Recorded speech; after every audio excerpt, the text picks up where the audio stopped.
If transferred to US ownership, the Zaporizhzhia nuclear power plant may be abandoned by the Russian occupiers who have been there since the spring of 2022.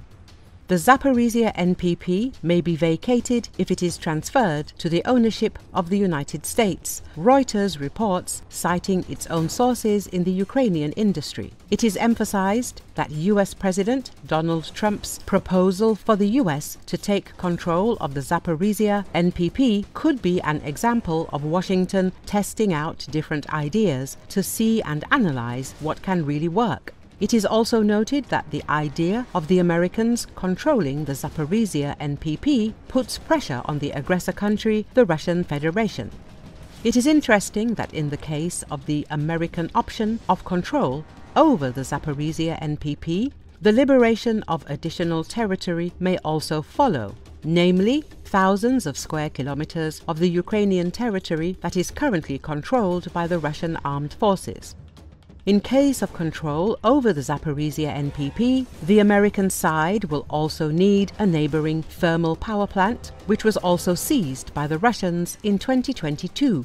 The city of Energodar, where, as is known, the Zaporizhzhia NPP is located, as well as neighboring settlements, a road corridor in Zaporozhye, where the main control panels of the Zaporozhye NPP are located. By the way, US Secretary of Energy Chris Wright noted that at the moment there is no dialogue about the possibility of US companies acquiring ZNPP. It is known that the Zaporizhzhia nuclear power plant, which has been under Russian occupation for 3 years, is the largest nuclear power plant in Europe. Recall, President Donald Trump's administration is seeking to secure new terms for US access to critical minerals and energy assets in Ukraine as it pushes for a peace deal with Russia. Washington expects Kyiv to agree to detailed provisions about who owns and controls a joint investment fund and to a broader scope, potentially covering US ownership of other economic assets such as Ukraine's NPPs. 2 Ukrainian officials said. This would mean reopening the yet unsigned minerals deal. Speaking at the White House, Trump said the US was trying to sign agreements on rare earth metals and minerals around the world, but that Ukraine was a particular focus. We're doing very well with regard to Ukraine and Russia, and one of the things we're doing is signing a deal very shortly with respect to rare earths with Ukraine, he said, but no specific details were given. Ukrainian officials are concerned about accepting unfavorable terms in a broader deal, especially after the US temporarily suspended arms deliveries and intelligence sharing with Kyiv earlier this month.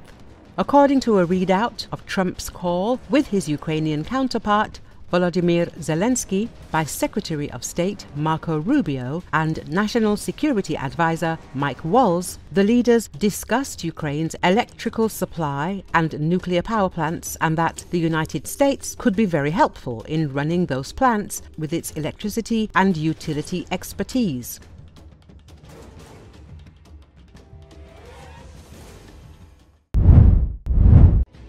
A Russian oil pumping station Krasnodar Krai is still on fire after reportedly being struck by Ukrainian drones on March 19, with further explosions reported overnight.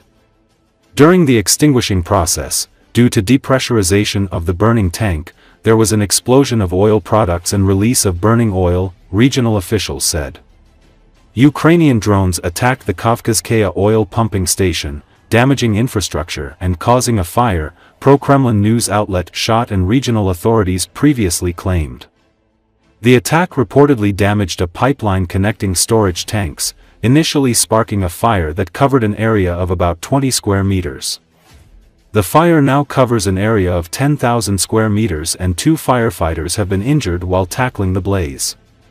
The Kavkazskaya oil transshipment point is crucial in Russia's energy exports, connecting a railroad oil terminal and the Kropotkinskaya oil pumping station. It is part of the Caspian Pipeline Consortium system, which pumps up to 6 million metric tons of oil annually. Russian independent ASTRA Telegram channel says that a massive fire has engulfed the Naftatrans oil depot in the village of Kavkazskaya in Russia's Krasnodar Krai following a drone attack. The fire is out of control. The smoke is spreading to the city. We've shut our windows and doors and are waiting for instructions, a resident told ASTRA. They can't put it out. The base is completely on fire, it no longer exists. Everything will burn to the ground, an eyewitness said on ASTRA. The Naftatrans depot, linked to a railway oil terminal and a pipeline in the Caspian Pipeline Consortium system, was believed to store up to 100,000 tons of petroleum products. Local reports indicate there are casualties among firefighters. Russia has attempted to use the attack as evidence that Ukraine has already broken a partial ceasefire of attacks on energy infrastructure agreed upon by Russian President Vladimir Putin in a call with US President Donald Trump on March 18. We believe that the Kiev regime has already broken the ceasefire proposed by the US President, Russian Foreign Ministry spokesperson Maria Zakharova said on March 20, in comments reported by Reuters.